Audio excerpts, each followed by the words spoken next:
Welcome to ప్రజా express news. బులెటిన్ల ముందుగా headlines. Visakha beach రోడ్లో యోగాంధ్రలో పాల్గొన్న హోంమంత్రి అనిత.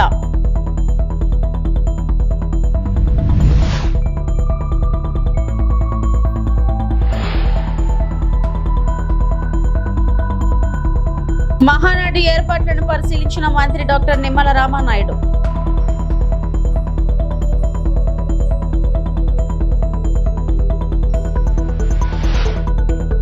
రేవంత్ రాజీనామా చేయాల్సిందే, బీజేపీ నేతలెందుకు స్పందించరు? కేటీఆర్.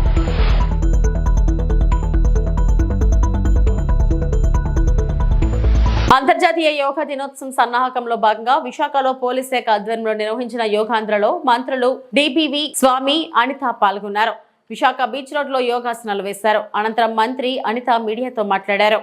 అందరం కూడా యోగాలో మేము పాలు పంచుకుంటున్నామని చెప్పడానికి ఒక మంచి ఈవెంట్ ని రోజు ఈ విశాఖ సముద్ర తీరం వేదికగా ఏర్పాటు చేసినందుకు ప్రత్యేకంగా కలెక్టర్ గారికి ధన్యవాదాలు, నమస్కారాలు తెలియజేసుకుంటూ ఈ కార్యక్రమాన్ని నిర్వహించిన మా డిఐసి గారికి కూడా ప్రత్యేకంగా ధన్యవాదాలు తెలియజేసుకుంటూ మా సిటీ పోలీస్కి, అదేవిధంగా ఈ కార్యక్రమానికి నాతో పాటు ముఖ్య అతిథులుగా విచ్చేసిన పెద్దలు గౌరవనీయులు ఇన్ఛార్జ్ మంత్రివర్యులు బాల వీరాంజనేయ స్వామి గారికి, అదేవిధంగా ఎమ్మెల్యేలు గణబాబు గారికి, విష్ణుకుమార్ రాజు గారికి, ఎమ్మెల్సీ చిరంజీవి గారికి, అదేవిధంగా పెద్దలందరికీ కూడా పేరు పేరున ఎమ్మెల్సీ ప్రపంచానికే బహుమతిగా అందించిన యోగా వ్యవస్థని ఈరోజు అంతర్జాతీయ యోగా దినోత్సవం సందర్భంగా విశాఖని వేదికగా చేసుకొని నేను ఇక్కడికే వస్తాను, ఇక్కడే యోగా దినోత్సవం జరుపుకుంటానని సాక్షాత్తు ప్రధానమంత్రి నరేంద్ర మోడీ గారు అతని నోటి నుంచి అతనే చెప్పారంటే ఒక్కసారి విశాఖపట్నానికి ఇందాక మన పెద్దలు చెప్పినట్టుగా ప్రపంచ పటంలో ఎలాంటి స్థానం లభించిందో మనందరం కూడా తెలుసుకోవచ్చు. సుందరమైన విశాఖపట్నం నగరం అంటే అందరూ కూడా ఏదో అంటారు, మా సీఎం గారు అంటారు నేను విశాఖపట్నంతో ప్రేమలో ఉంటాను అంటుంటారు. నిజంగా అందరూ అలాగే ఉంటారు. ఒక పక్క సముద్ర తీరం, ఒక పక్క బీచ్, దారిపోటు ఇంచుమించుగా చాలా పొడవైన సాగర తీరం. ఇలాంటి సాగర తీరంలో ఇలాంటి ప్రమోషన్ కనుక వస్తే డెఫినెట్గా ప్రపంచవ్యాప్తంగా ప్రజలందరూ కూడా యోగాకి కనెక్ట్ అవుతారు. యోగాతోని కేవలం ఏదో ఆసనాలు చేసామన్నది కాకుండా మన శరీరాన్ని మనసుని ఏకం చేసే యోగా అన్నది మన జీవన శైలిలో ఒక భాగమైపోవాలి అన్న విషయాన్ని మనందరం కూడా తెలియజేసుకోవాలి. ఎప్పటి నుంచో పూర్వీకుల నుంచి వస్తున్న యోగా ఈ టైంలో వచ్చేసరికి ఇందాక మన విష్ణుకుమార్ రాజు గారు అన్నట్టుగా పిజ్జాలు బర్గర్ల దగ్గర నుంచి మళ్ళీ రిపిటేషన్, మళ్ళీ స్కిల్ లాగే మళ్ళీ ఈరోజు యోగాకి ఒక ప్రాధాన్యత సంతరించుకుంది.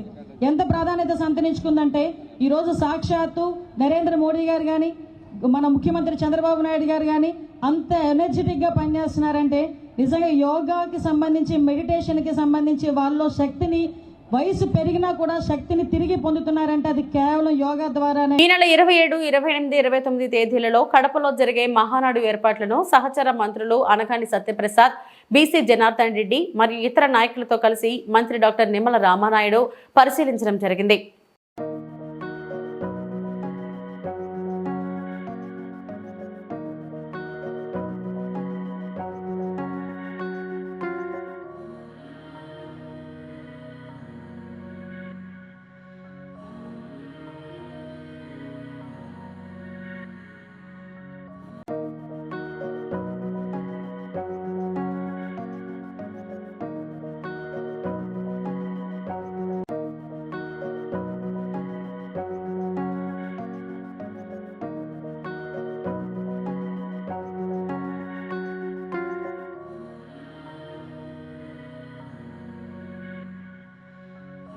చిత్ర పరిశ్రమకు, ఎగ్జిబిటర్లకు, డిస్ట్రిబ్యూటర్లకు, ప్రొడ్యూసర్లకు ఉపయోగపడే విధంగా నిర్ణయాలు తీసుకునేందుకు హోంశాఖ ముఖ్య కార్యదర్శి నేతృత్వంలో విచారణ చేపడుతున్నామని మంత్రి కందుల దుర్గేష్ స్పష్టం చేశారు. శనివారం రాజమహేంద్రవరంలోని హుకుంపేటలో ఉన్న తన క్యాంప్ కార్యాలయంలో నిర్వహించిన మీడియా సమావేశంలో మంత్రి కందుల దుర్గేష్ మాట్లాడారు. ఈ సందర్భంగా సినీ పరిశ్రమకు కూటమి ప్రభుత్వం అందిస్తున్న సహకారాన్ని వివరించారు. సినీ పరిశ్రమకు పూర్తి సహకారం అందించే ఉద్దేశంతో కూటమి ప్రభుత్వం పనిచేస్తుందని తెలిపారు. జూన్ 1వ తేదీ నుండి సినిమా థియేటర్ బంద్ చేయబోతున్నారన్న విషయం కొన్ని రోజులుగా ప్రచారంలోకి వచ్చిందని, ఈ క్రమంలో ఎందుకు ఈ వాతావరణం తెరపైకి వచ్చిందని, దీని ప్రోద్బలం అందిస్తున్న వ్యక్తులెవరూ, జరుగుతున్నదేమిటో తదితర అంశాలన్నిటిపై విచారణ జరిగితే చిత్ర పరిశ్రమకు ఉపయోగపడే విధానాలను అవలంబించేందుకు వీలుగా ఉంటుందన్నారు. దీని మీద వెంటనే లోతుగా అంశాలను విచారించండి, తద్వారా ఏం జరుగుతుందో తెలుసుకోవాలి, దాన్ని బట్టి ఒక నిర్ణయాన్ని మనం తీసుకోవడం కుదురుతుందని చెప్పాం. ఆ ప్రాసెస్ స్టార్ట్ అవుతుంది. అయితే ఇవాళ ఒకటే మేము చెప్పేది అందరికీ కూడా, సినిమా రంగానికి చెందిన వారికి కూడా చెప్పేది, ఈ ప్రభుత్వం ముఖ్యమంత్రి చంద్రబాబు నాయుడు గారి నేతృత్వంలో అధికారంలోకి వచ్చిన దగ్గర నుంచి కూడా పరిశ్రమకి పూర్తిగా సహకారం అందించాలనేటువంటి ఆలోచనతోటి గత ప్రభుత్వంలా కాకుండా ఈ ప్రభుత్వం పూర్తిగా అన్ని అంశాలని పరిశీలించి మీకు సహకారం పెద్ద ఎత్తున ఇవ్వాలనేటువంటి ఆలోచన చేస్తున్న విషయం అందరికీ తెలుసు సినిమా పరిశ్రమ వారికి. దాంతోపాటు ఉప ముఖ్యమంత్రి పవన్ కళ్యాణ్ గారు స్వయంగా ఆయన సినిమా రంగం నుంచి వచ్చారు. ఆయన స్పష్టంగా అధికారంలోకి వచ్చిన వెంటనే ఒక సమావేశాన్ని ఏర్పాటు చేసి పెద్ద నిర్మాతలందరినీ కూర్చోబెట్టి మాట్లాడి మీకు ఏ సమస్యలు ఉంటే వాటిని పరిష్కరించడానికి మేము సిద్ధంగా ఉన్నాం. అదేవిధంగా సినిమా రంగాన్ని గౌరవించాల్సినటువంటి బాధ్యతను మేము తీసుకున్నాం, గతంలోలా కాదు అనేటువంటి మాట చెప్పి ఏ సమస్య మీకు ఇబ్బంది ఉన్నా కూడా మా సినిమాటోగ్రఫీ మినిస్టర్ ఉన్నారు, తనతో మాట్లాడండి అనేటువంటి మాట కూడా వారు చెప్పడం జరిగింది. కేవలం అంతవరకు పరిమితం మాత్రమే కాకుండా ఎప్పుడైతే ఏ రకంగానూ సినిమా థియేటర్లకు సంబంధించినటువంటి ప్రైస్ హైక్ చేసుకోవాలనుకున్నారో వాళ్ళు, అది మాకు ఒక అప్లికేషన్ పెట్టడం, దాన్ని ప్రతి సినిమాకి కూడా ఏదో స్థాయిలో ఆ ప్రైస్ని హైక్ చేయటం, ఇవన్నీ జరుగుతూ వస్తూ ఉన్నాయి. ఏ నిర్మాత కూడా ఇబ్బంది పడినటువంటి పరిస్థితి. అదేవిధంగా సినిమా నిర్మాణం జరిగేటప్పుడు రాష్ట్రంలో ఎక్కడ ఏం జరుగుతున్నా కూడా వారికి ఏ అనుమతులు కావాల్సి వచ్చినప్పటికీ కూడా వెంటనే స్పందిస్తున్నాం. ఎక్కడైనా చిన్న చిన్న ఇబ్బందులు ఉంటే వారు చాలా సందర్భాల్లో నిర్మాతలందరూ కూడా నన్ను కాంటాక్ట్ చేస్తూ ఉంటారు. చేసిన వెంటనే వారికి అనుమతులు ఇచ్చే విషయంలో కానీ ఇతరత్ర అంశాల్లో కానీ వెంటనే స్పందించి వారికి ఆ రకమైనటువంటి సహకారాన్ని కూడా అందిస్తూ ఉన్నాం. ఇలా ఒక మంచి వాతావరణం నడుస్తున్నప్పుడు ఇప్పుడు సడన్గా థియేటర్లు మూసివేత అనేటువంటి అంశం తెర మీదకి రావడం అనేది ఎందుకు జరుగుతుంది? దీని వెనక ఏమైనా కారణాలు ఉన్నాయా? అది కూడా రేపు జూన్ 12వ తారీఖున పవన్ కళ్యాణ్ గారి సినిమా రిలీజ్ అవుతున్న సందర్భంలో ఎందుకు ఈ రకమైన వాతావరణం వచ్చింది? అదే సందర్భంలో ఒకవేళ మీరు థియేటర్లు మూసివేయాలనేటువంటి నిర్ణయం కానీ తీసుకున్నట్లయితే ఆ నిర్ణయాన్ని అసలు మీరు ముందు ఎవరితో చర్చించి ఆ నిర్ణయానికి రావాలి. కానీ ఎకాయికి థియేటర్లు మూసివేత అనేటువంటి తీవ్రమైన నిర్ణయానికి రావడానికి మీకు దోహదం చేసినటువంటి కారణాలు ఏంటి? ఇవన్నీ తెలియాల్సిన అవసరం ఉంది. కనుకే ఈ విచారణ చేపట్టడం అనేటువంటిది కార్యక్రమాన్ని మేము తీసుకోవడం జరిగింది. దీని ద్వారా ఒకటే మేము మనవి చేసేది, ఇవాళ ఈ ప్రభుత్వం మీకు అత్యంత గౌరవం ఇస్తూ ఉంది. పరిశ్రమని అన్ని రకాలుగా కూడా ఆదుకోవడానికి సిద్ధంగా ఉన్నాం. కలిసి ముందుకు వెళదాం అనేటువంటి ఆలోచన చేయడానికి వీలుగానే కొత్తగా సినిమా సంబంధించినటువంటి పాలసీని తీసుకొస్తా ఉన్నాం. పాలసీ తీసుకొచ్చినప్పుడు ప్రతిసారి మీరు మాకు ఒక అప్లికేషన్ పెట్టుకునే పరిస్థితి లేకుండా, ప్రతి సినిమాకి విడివిడిగా అడగక్కర్లేకుండా ఒక పాలసీ ద్వారా మొత్తం అందరికీ కూడా ఏదో రకంగా సపోర్ట్ ఉండేలాగా మేము ఒక నిర్ణయం తీసుకోబోతున్నాం. ఇంత మంచి వాతావరణంలో ఉన్నప్పుడు ఎందుకు ఈ సినిమా థియేటర్లు మూసివేత అనేటువంటి మాట ఎందుకు వచ్చింది అనేటువంటిది మాకు తెలియాలి. తెలిస్తే దాన్ని బట్టి రేపొద్దున పరిశ్రమలో ప్రొడ్యూసర్స్కి, ఎగ్జిబిటర్స్కి, డిస్ట్రిబ్యూటర్స్కి అందరికీ ఉపయోగపడే విధంగా మేము కొన్ని నిర్ణయాలు తీసుకోవడానికి అవకాశం ఉంటుంది. కనుక ఇది ప్రభుత్వం సహజంగానే ఈ విచారణ ద్వారా కొన్ని అంశాలను బయటికి తీసుకొచ్చి వాటి ప్రాతిపదికగా ఒక కార్యాచరణ ఏర్పాటు చేసుకోవడానికి చేస్తున్న ప్రయత్నం ఇది. దాన్ని తప్పనిసరిగా ముందుకు తీసుకెళ్తాం. మాజీ మంత్రి బీఆర్ఎస్ ఎమ్మెల్యే కేటీఆర్ తెలంగాణ భవన్లో మీడియాతో మాట్లాడుతూ ఓటుకు నోటు కుంభకోణం ఇంకా ఎవరూ మర్చిపోలేదు. ఢిల్లీ కాంగ్రెస్ నేతలకు తెలంగాణ ఏటీఎంలా మారిపోయింది. ఎప్పుడు కావాలంటే అప్పుడు డబ్బులు పంపిస్తున్నారు. మంత్రి కోమటిరెడ్డి వెంకటరెడ్డి గతంలో రేవంత్ రెడ్డిపై విమర్శలు చేశారు. పీసీసీ పదవి కోసం రేవంత్ 50 లక్షలు ఇచ్చారని కాంగ్రెస్ నేతలే ఆరోపణలు చేశారు. ఇప్పుడు సీటుకు రూట్ కుంభకోణం బయటపడింది. రేవంత్ రెడ్డి వైఖరితో దేశవ్యాప్తంగా తెలంగాణ పరువు పోయింది. నేషనల్ హెరాల్డ్ కేసులో రేవంత్ రెడ్డి పేరు బట్టబయలైంది. రేవంత్ రెడ్డితో రాజీనామా చేయించి నిష్పాక్షపాతంగా విచారణ చేయించాలి. రేవంత్ రెడ్డి తరచూ ఢిల్లీకి ఎందుకు వెళ్తున్నారో అర్థమవుతుంది. హస్తీనా పెద్దల కాళ్లు పట్టుకోవడానికే రేవంత్ రెడ్డి ఢిల్లీకి వెళ్తున్నారు. ఢిల్లీ బాసులకు రేవంత్ రెడ్డి వేల కోట్లు చందాలు ఇస్తున్నారు. లీడర్లు, కాంట్రాక్టర్లతో రేవంత్ దందాలు చేశారు. రేవంత్ జపాన్ పర్యటనపై మాకు అప్పుడే సందేహాలు వచ్చాయి. యంగ్ ఇండియా పేరుతో దందా చేశారు. నేషనల్ హెరాల్డ్ కేసులో భారీ వసూలకు పాల్పడ్డారు. రేవంత్ రెడ్డి వ్యవహారంలో రాహుల్ గాంధీ ఎందుకు స్పందించడం లేదో చెప్పాలని ప్రశ్నించారు. ఇక్కడ తెలంగాణలో రేవంత్ రెడ్డి గారు గద్దెనెక్కినప్పటి నుంచి యంగ్ ఇండియా అని చెప్పి కలవరిస్తూ ఉన్నారు. అసలు ఈ యంగ్ ఇండియా వెనకాల ఉన్న కథ ఏందో నిన్న ఈడీ కేసు, ఈడీ ఛార్జ్షీటు చాలా వివరంగా చెప్పింది. మనం గతంలో ఇక్కడ తెలంగాణలో 2015వ సంవత్సరంలో చూసినాం. ఓటుకు నోటు కుంభకోణం ఇంకెవరు కూడా మర్చిపోలేదు. అప్పటి నుంచి రేవంత్ రెడ్డి గారికి బ్యాగ్ మ్యాన్ అనే పేరు కూడా కొత్తగా, అంటే bat man, super man, spider man లాగా బ్యాగ్ మ్యాన్ అనే మంచి పేరు కూడా తెలంగాణలో చాలామంది పిల్లలు పెట్టుకున్నారు. అదేమో ఓటుకు నోటు కుంభకోణం. ఇదేమో సీటుకు రూటు కుంభకోణం. ఇదేదో ఊరికే అనట్లేదు సీటుకు రూటు కుంభకోణం అని. స్పష్టంగా రేవంత్ రెడ్డి గారి గురించి నేను చెప్పడం కాదు, ఈరోజు మంత్రిగా ఉన్న కోమటిరెడ్డి వెంకటరెడ్డి గారే ఓపెన్గా బహిరంగంగా పత్రికా సమావేశంలోనే చెప్పినారు. ఈయన 50 కోట్లు పెట్టి పిసిసి అధ్యక్ష పదవి కొనుక్కున్నాడు అనే మాట ఆ రోజు స్వయంగా ఈనాటి మంత్రి ఆనాటి ఎంపీ కోమటిరెడ్డి వెంకటరెడ్డి గారు చెప్పిన మాట.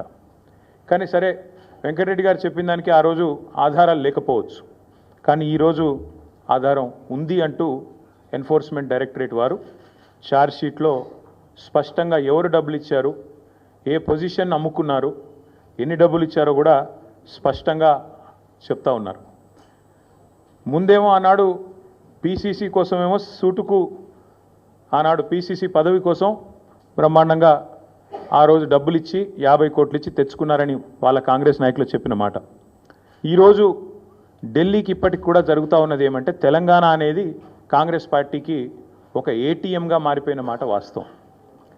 ఎప్పుడు డబ్బులు కావాలి అని కాంగ్రెస్ పార్టీ వాళ్ళు అనుకుంటే అప్పుడు పెద్ద ఎత్తున డబ్బులు అందిస్తూ తన పదవిని కాపాడుకుంటూ ఉన్నారు రేవంత్ రెడ్డి గారు. ఇవాళ ఓటుకు నోటు జరిగినప్పుడేమో రేవంత్ రెడ్డి గారు ఒక ఎమ్మెల్యే, కానీ ఈరోజు ఈ రాష్ట్రానికి ముఖ్యమంత్రి కాబట్టి యావత్ దేశం పరువు, యావత్ దేశం ముందు తెలంగాణ పరువు ఇవాళ తీసి పరువు పోగొట్టి నిజంగా తెలంగాణ ముఖ్యమంత్రి అంటే ఇట్లాంటి వ్యక్తి అనే పరిస్థితి ఇవాళ కనబడతా ఉంది. ఇది కర్ణాటక కాంగ్రెస్ మాట, నా మాట కాదు.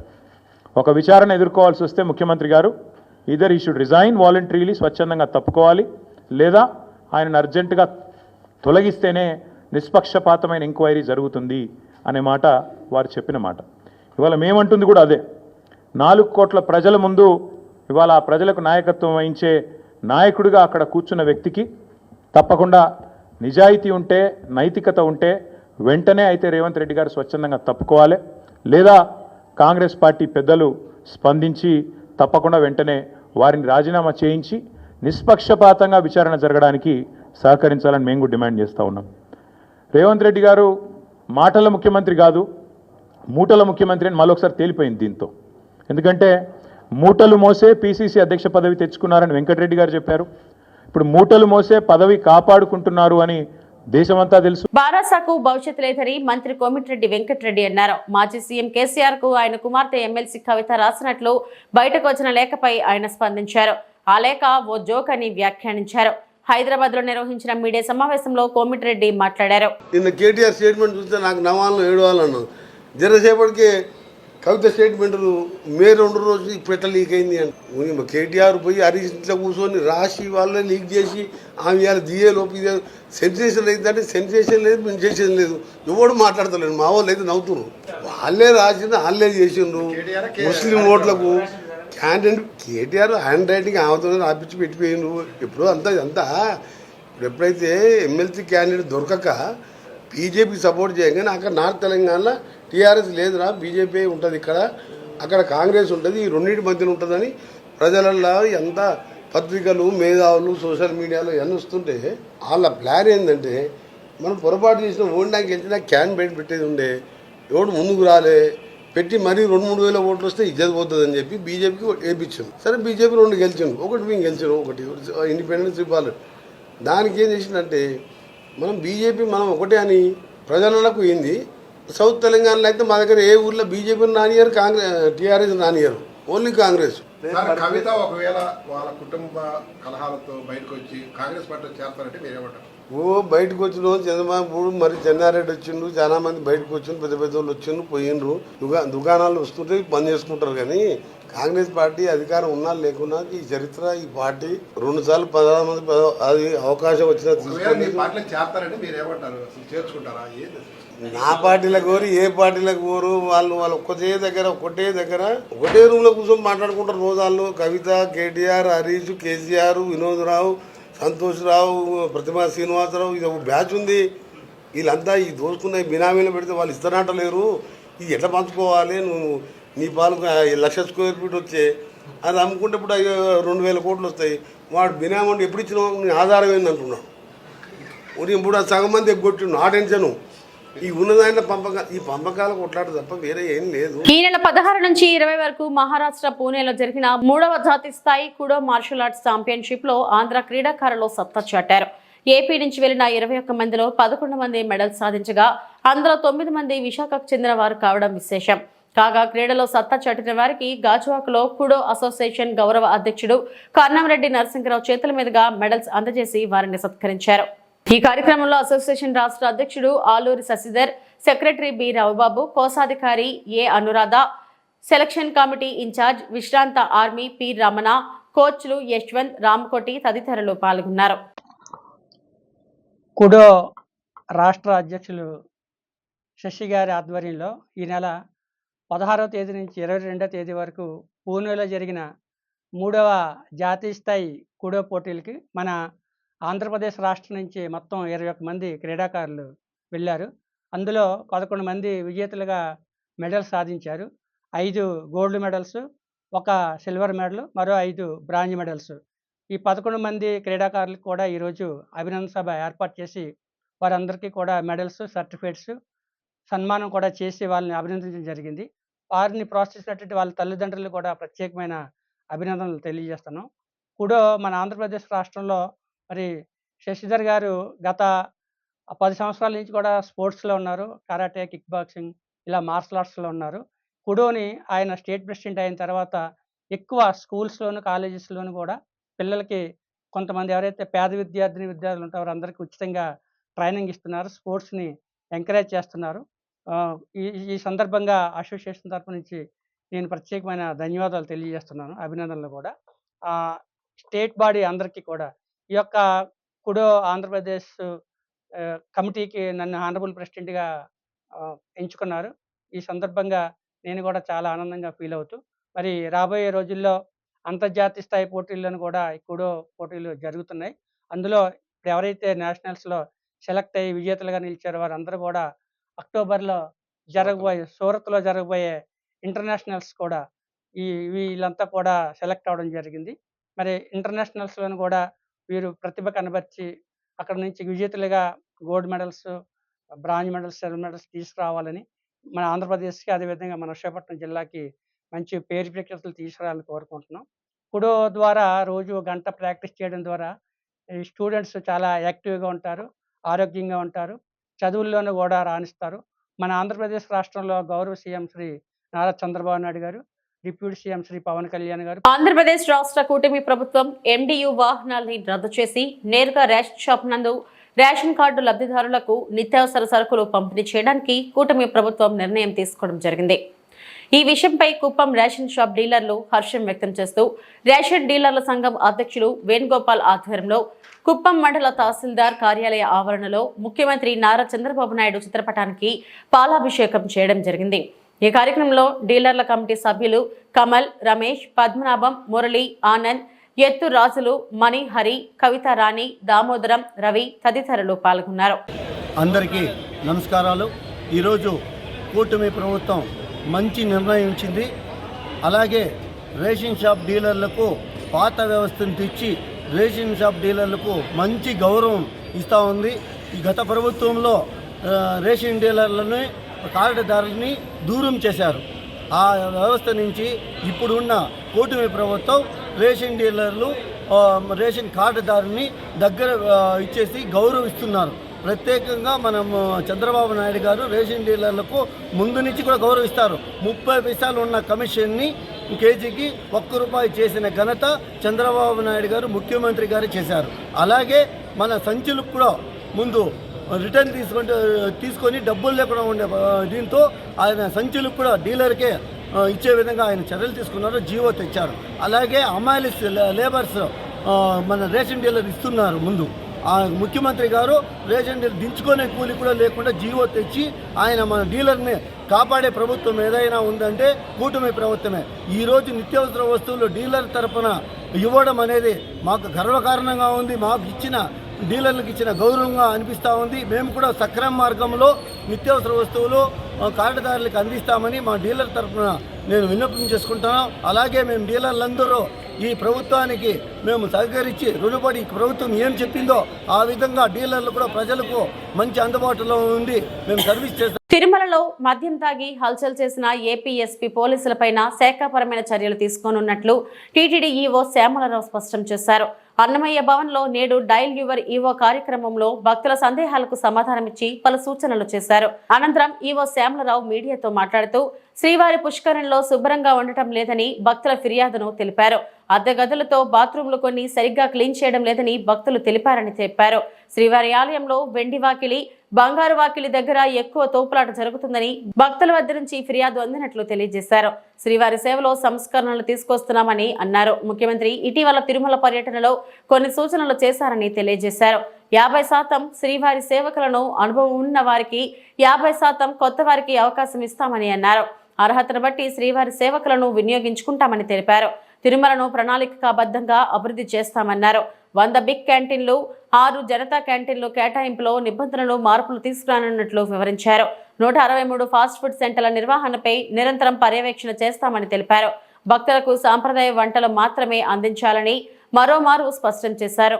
చైనీస్ ఫాస్ట్ ఫుడ్ పూర్తి స్థాయిలో నియంత్రణకు చర్యలు తీసుకుంటున్నామని అన్నారు.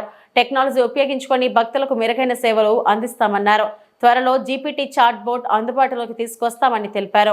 వాట్సాప్ గవర్నెన్స్ ద్వారా 4 సర్వీసులను భక్తులకు అందుబాటులోకి తెచ్చామని, మరో 10 సేవలు ట్రయల్ రన్ లో ఉన్నాయని తెలియజేశారు. లడ్డూలకు కూడా కియోస్క్ మిషన్ ద్వారా యూపీఐ పేమెంట్ కు పరిశీలిస్తున్నామని అన్నారు. ఏఏ బేస్డ్ సీసీ కెమెరాల ఏర్పాటుకు చర్యలు తీసుకుంటున్నట్లు చెప్పారు. ఇప్పుడు ఆన్లైన్ సిస్టమ్ ద్వారా శ్రీవారి సేవకుల్ని ఎంపిక చేయడం జరుగుతుంది. దాంట్లో ప్రస్తుతం చూస్తే 90% వరకు కొత్తవారు అవకాశం పొందడం జరుగుతుంది. దీంట్లో 10% మాత్రమే పాతవారు ఉంటారు. దీనివల్ల ఏమవుతుందంటే ఎంతోమంది ఇంతకుముందు శ్రీవారి సేవ చేసి వెళ్ళిపోయిన వాళ్ళు, అనుభవం ఉన్నవాళ్ళు ఉంటారు. వారి సేవలు ఉపయోగించుకోవడానికి మనకి వీలు కావడం లేదు. సో అందుకు భవిష్యత్తులో 50% పాతవారు, అనుభవం ఉన్నవాళ్ళు, 50% కొత్త వాళ్ళని తీసుకోవాలనేది ఒక నిర్ణయం తీసుకోవడం జరిగింది. ఆ విధంగా ఈ ఏర్పాట్లని వాటికి సంబంధించి ఏర్పాట్లు కూడా చేయడం జరుగుతుంది. అలాగే ఈ వాలంటీర్స్కి గ్రూప్ లీడర్స్ అనే కాన్సెప్ట్ ఒకటి మొదలు పెట్టాలనేది నిర్ణయం తీసుకున్నాం. గ్రూప్ లీడర్ అంటే ఇప్పుడు ఎవరన్నా గ్రూప్ని తీసుకొచ్చేవాళ్ళు గ్రూప్ లీడర్స్ కాదు, వాళ్ళని గ్రూప్ కోఆర్డినేటర్స్ అంటున్నాం. ఒక గ్రూప్ కింద ఫామ్ అయ్యి ఒక విలేజ్ నుంచి కానీ లేకపోతే ఒక పట్టణం నుంచి కానీ వచ్చేవాళ్ళు గ్రూప్ కోఆర్డినేటర్ అంటాము. వారు ఇప్పుడు గ్రూప్ లీడర్ అంటే మన దగ్గర డైరెక్ట్గా ట్రైనింగ్ పొంది మనం గ్రూప్ లీడర్ అని రికగ్నైజ్ చేసిన వాళ్ళని మనం గ్రూప్ లీడర్ అంటాము. ఆ గ్రూప్ లీడర్స్ కింద వాలంటీర్స్ పనిచేయాల్సి వస్తుంది. ఆ గ్రూప్ లీడర్సే ఆ వాలంటీర్ల యొక్క గ్రూప్కి వారు దిశానిర్దేశం చేస్తారు, అంటే సూపర్విజన్ చేయడం జరుగుతుంది. అలాగే వారి పర్ఫార్మెన్స్ ఎలా ఉందనేది ప్రస్తుతం మన అధికారులు చేస్తున్నారు. బట్ అధికారులు చేయడానికి వాళ్ళకంత సమయం ఉండదు. ప్రతి ఒక్కరిని మనము రేటింగ్ చేసుకుని వాళ్ళు ఎలా అలాగే అంటే మనకి టీటీడీలో ఇంత ప్రొక్యూర్మెంట్ చేస్తున్నాం, 1000 కోట్ల ప్రొక్యూర్మెంట్ చేస్తాం, కానీ మనకి ఒక ప్రొఫెషనల్ ప్రొక్యూర్మెంట్ ఎక్స్పర్ట్ లేరు. మీరు కరెక్ట్గా చెప్పారు. మేము కూడా ఆ దిశగా ప్రొక్యూర్మెంట్ ఎక్స్పర్ట్స్ని ఎవరినైనా ఎంగేజ్ చేయడం ఒకటి. అలాగే జీఎం ప్రొక్యూర్మెంట్కి తప్పకుండా ఇంజనీరింగ్ వాళ్ళని మనం ఎక్కువగా పెట్టుకుంటున్నాము.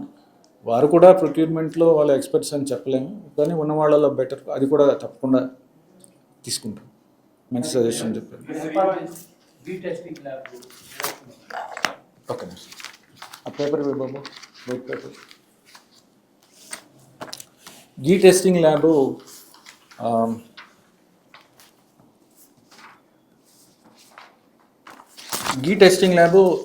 ఈ ఎన్డీడీబీ వారు అడల్ట్రేషన్ టెస్టింగ్కి ఎక్విప్మెంట్ ఇవ్వడం జరిగింది.